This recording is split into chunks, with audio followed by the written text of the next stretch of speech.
Good evening and welcome to America's Late News, Fox News at Night. I'm Trace Gallagher in Los Angeles.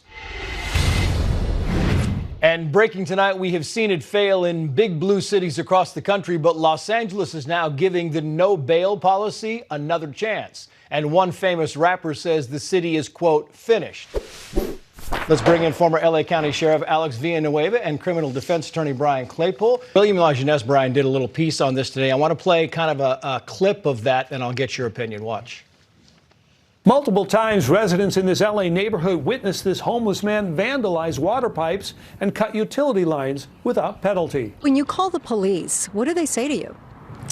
They say that there's nothing they can really do. Crime jumped almost 12% in L.A. last year, including tens of thousands of nonviolent crimes, burglaries, robberies, stolen cars.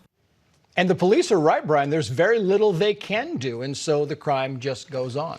Yeah, Trace, great to be with you. The police are demoralized. I mean, I was at a fundraiser a couple of weeks ago, and one of your former detectives was at a fundraiser for John Natami to have him unseat Gascon. He came up to me afterwards, and he said just what you're talking about. He's like, I am done because I can't get my job done. I go out and arrest somebody, and they're back on the street the next day. The morale is at the bottom. It's at zero. You mentioned John Natami, and he's been on this show a number of times saying, you know, they talk about low-level crimes, right? And then suddenly it's $50,000 or below in bail. The numbers are always moving up. And in the process of those numbers moving up, a lot of people end up getting hurt, Brian.